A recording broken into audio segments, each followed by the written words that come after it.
그래서 지배구조를 볼 건데 그 전에 재무제표만 보면은 딱 그 스팟이에요. 근데 요약 재무제표를 한 3개년치 보면은 기업의 흐름을 알 수 있거든요. 그래서 이 기업의 흐름을 조금 간단하게 보고 재무구조를 보자고요. 자, 2021년도에 보게 되면은 376.7%로 재무구조 되게 안 좋았고 영업이익 29억 적자, 당기순 적자. 2022년 작년에도 적자.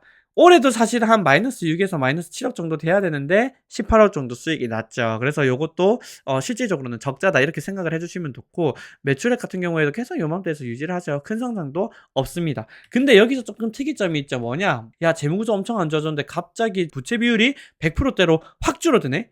뭐였지? 여기 뭐 있었지? 하고 봤더니 구주주 우선 배정의 유상증자를 실시했습니다. 사실은 여기에 최대 주주가 유상증자를 하게 되면 더할 나위 없이 좋은 베스트인데 그 정도는 아니고 구주주 우선 배정에 유상증자를 했어요. 근데 최대 주주가 다 안 들어왔어. 그러면서 지분이 확 줍니다. 그래서 이때는 50%에서 60% 정도의 최대 주주가 지분을 보유하고 있었는데 구주주 유상증자를 실시하면서 30%대로 확 떨어져요. 이거는 사실은 마이너스 요소다. 그래서 최대 주주의 지분 측면에서는 마이너스. 근데 아무튼 결국에는 자기 자본이 확충되다 보니까 여기 부채 비율이랑 재무 건전성에 있어서는 플러스였다. 우리가 이점 참고할 수 있고요. 여기서 그래서 얼마 정도 들어왔는지 봤더니 한 177억 정도로 엄청 큰 규모로 들어오기는 했어요. 그 다음에 또 특이점은 뭔지 봤더니 요거. 그래서 실질적으로 일회성 수익 재평가되면서 실질적인 수익은 아닌데 일회성 수익으로 잡아주면서 여기 흑자가 난 것처럼 보인다. 근데 이거는 뭐다, 사업이 잘 되고 있다라고 보여주는 착시 현상이다. 그래서 이거는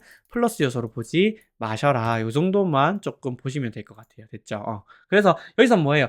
이거 자칫하면은 635 자산이 그렇게 큰 규모도 아니라서 이렇게 금방 또 갈 수 있겠구나. 재고자산 아까 컸죠? 평가했는데 여기서 손실 처리 조금 하면은 바로 이렇게 올라갈 수 있는 거예요. 그래서 지금은 100%가 안 되는 부채 비율이라고 하더라도 자산 규모가 워낙 적고 자산의 질이 안 좋기 때문에 이거는 큰 의미가 없다고도 우리가 해석할 수 있다. 요 정도로 하고 넘어가시면 됩니다. 그래서 이게 핵심이 아니라 결국에는 뭐예요? 지배구조가 중요하다고요.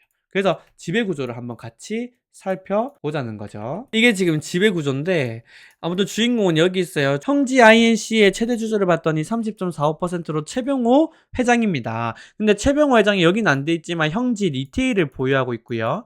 이거 그닥 안 중요해서 안 넣었어요. 그 다음에 얘가 또 여기에 주요 주주로 또 누가 있는지 봤더니 패션 그룹 형지라는 애가 있어요.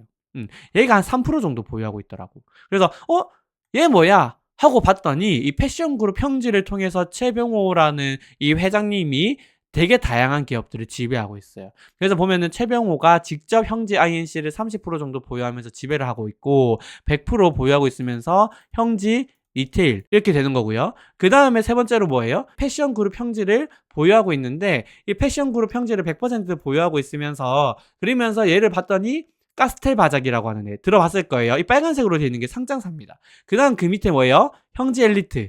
그리고 그 밑에 형지 에스콰이어랑 네오패션 형지가 있는데 얘네들은 뭐예요? 비상장. 그럼 여기서 항상 중요한 게 뭐냐면 지배구조상 뭔가 형제 INC가 만약에 신용 이벤트가 발생 가능성이 높아졌다라고 했을 때 지원을 해줘야 되면 결국엔 뭐예요? 상장사가 이 자금 조달 용이성을 절대 무시 못하기 때문에 상장사가 1차적으로 중요하고요. 두 번째로는 뭐예요? 자산 규모 자체가 큰 애들.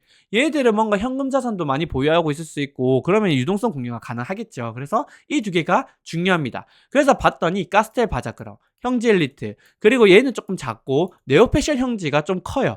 그래서 이 세 개의 계열사의 재무구조를 다 볼 수는 없고 그냥 1차적인 그런 요약 재무제표처럼 자산 부채, 자기자본, 부채 비율 정도를 한번 살펴보는 게 어떨까 하고 우리가 생각해 볼 수 있는 거죠. 그래서 쭉 해서 가지고 와서 봤더니 이렇습니다. 그래서 사실은 이 부분은 조금 비슷비슷해. 그러니까 얘네들은 규모 자체는 비슷해, 형제 INC랑. 근데 보면은 자산 아무튼 결국에는 부채 비율 96%, 71%. 형제 엘리트 같은 경우에는 교복계의 알짜라서 뭐 재무구조도 좋네. 그래서 제가 봤을 때 형제 INC가 문제가 생기면 이 형제 엘리트나 카스텔 바작에서 도와줄 가능성이 조금 높아요.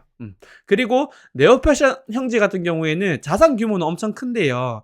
부채 비율 보이시죠? 얘는 뭐예요? 얘는 그래서 뭔가 자체적으로 도와줄 여력이 거의 없다. 덩치만 큰 놈이다. 덩치감 못한다. 이렇게 해석을 하시면 되고요. 그러면은 다만 이렇게만 보면은 야 이거 지배구조상 안정성 높은데? 그러면서 투자하면 되겠는데 라고 생각을 할 수 있지만 조금 달라. 왜? 뭐가 다르냐면요. 항상 그때 말씀드린 동광홀딩스가 이렇게 있었고요. 여기 대유 에이텍이 있었고 여기 대유 플러스가 있었죠. 그리고 여기 밑에 대유 AP가 있었어요. 그러면 대유 플러스가 그때 제가 안전할 것 같다라고 지배구조상이라고 말씀드렸던 이유는 대유 플러스 밑에 대유 AP가 있었기 때문이거든요. 얘를 손절친다고 해봐. 그러면 얘가 알짜배기인데 얘까지 날라가. 그러니까 지배구조상 얘 같은 경우에는 꼬리 자르기가 안 된단 말이에요. 그러니까 안정성이 제고가 된다라고 하는 건데, 지금 현재 패션그룹 형제 같은 경우에는 어떻게 돼 있냐면은 이 미스터 최를 기준으로 리테일, 그 다음에 INC, 그리고 패션그룹 형지, 그 다음에 여기 밑에 뭐 있어요? 카스텔 바자, 그 다음에 등등등등등 이렇게 있죠. 됐죠? 그러면 뭐예요? 사실은 얘 같은 경우에는 꼬리 자르기도 가능하죠. 그래서 지배구조상 뭔가 안정성이 담보가 돼 있진 않아요. 단 뭐예요? 얘도 상장사잖아. 그룹 내에 상장사가 많을수록 무조건 좋아요. 그렇기 때문에 형제 INC가 사업적으로도 유사하거든요. 그래서 이거 한번 포즈하고, 제가 다 설명드릴 순 없어서 자 요거 궁금하신 분들은 포즈하고 보세요. 녹화 영상 올라올 때도 이거는 편집해 드릴 테니까 요거는 딱 해가지고 포즈하고 보시면 돼요. 근데 보시면 아시겠지만 전체적으로 하는 업들이 다 유사합니다. 그렇기 때문에 결국에 하나하나 아예 관련이 없으면 손실 가능성이 더 커. 근데 사업이 비슷하면 결국에는 규모의 경제이기 때문에 어쩔 수 없이 얘를 굳이 상장사인데 우리가 도와줄 수 있는데도 불구하고 굳이 손절할 가능성은 작아요. 그래서 여전히 이 지배구조상 가능성은 있지만 손절할 가능성은 거의 없고 어떻게든 도와줄 가능성이 높아 보인다라고 생각은 하지만, 아무튼 최악의 경우에 무조건 손절을 안 할 그런 지배구조는 아니다. 그렇기 때문에 뭔가 이런 신용도에 있어가지고 확 들어가기가 좀 애매한 상황입니다. 그래서 아무튼 그럼에도 불구하고 이것들이 없었으면 여윳돈도 들어가지 마라고 했을 텐데, 이런 것들이 있기 때문에 여윳돈 정도는 해봐도 되지 않을까, 이제 개인적으로 이렇게 생각을 하는 거죠. 그래서 요 점 참고해 주시면 좋을 것 같고요.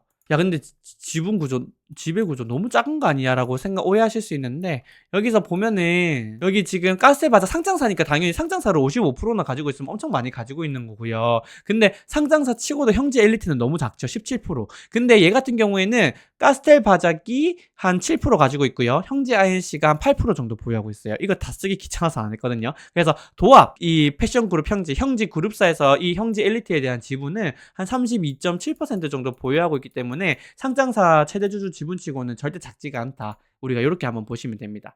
형제 에스콰이어 같은 경우에도 51% 보유하고 있고 49%는 형제 엘리트가 보유하고 있어요. 그래서 지배 구조는 탄탄한 상황이다. 이렇게 우리가 해석할 수 있습니다.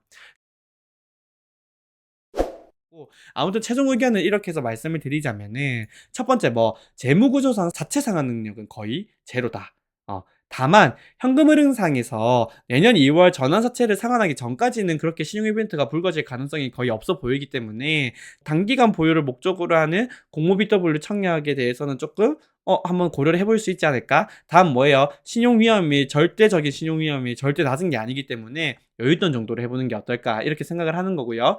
강제 장기 보유를 하실 수도 있는데, 그럼에도 불구하고 그럴 때는 뭐 기댈 데가 한 곳은 있다. 거기가 어디다? 계열사인 카스텔바자기나 형제 엘리트. 그래서 이런 부분이 있기 때문에 이런 가능성을 고려하면은 강제로 장기 보유를 하게 된다고 하더라도 너무 막 힘들지는 않을 수도 있을 것 같아요. 이제 이런 생각인 거고. 단 이렇게 그 공모 BW 해서 단기 괴리 먹는 거 말고 일반 X워런트로 형지 INC 10회차 그 X워런트 채권에 단순히 순수하게 투자하는 거는 신용 위험이 높기 때문에 권유는 아닌데, 제 돈이라면 절대 투자를 안 할 거다. 일단은 이까지로 보시면 돼요. 여기서 하나가 더 있죠. 이 CB 같은 경우에 현재가 주가가 만약에 급등하게 되면 이 CB는 상환을 하는 게 아니라 이 42억이 주식으로 전환이 될 텐데, 그렇게 되면 신용도가 확 개선이 됩니다. 그러면 10회차 BW를 상환하는 데 있어가지고 전혀 문제가 안 돼요. 그때는 일반 X원한테 일반 채권에 투자하는 것도 매력적이기 때문에 좀 전환 그 주가 흐름과 지금 현재 이 35 CB 아마 8회차인가 그럴 거예요. 그 CB가 전환되는 걸 모니터링 하다가 전환이 좀 많이 됐다, 유의미하게 됐다라고 했을 때는 신용도가 충분히 개선됐는데, 그런데도 높은 금리, 저렴한 가격에 거래가 되고 있네? 그럼 뭐 하는 거예요? 좀 공격적으로 매입을 해볼 수 있겠다. 그러니까 지금 현재 상황에서 엑스워런트인 그냥 일반 채권을 투자하는 거는 전혀 매력적이지 않은데, 나중에 이러한 어떠한 트리거가 있을 때는 매력적일 수 있으니까 충분히 지속적으로 모니터링 할 만한 증권이기는 하다.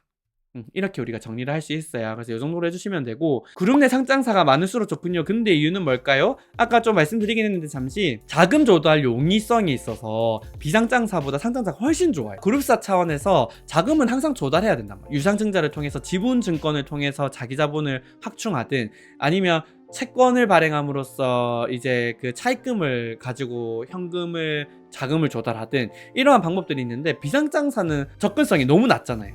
어려워. 근데 상장사는 그 자금 조달에 있어서 매우 용이하다 보니까 매력도가 이 그룹 내에서 상장사가 많은 거 하나하나가 많은 게 엄청 매력적입니다.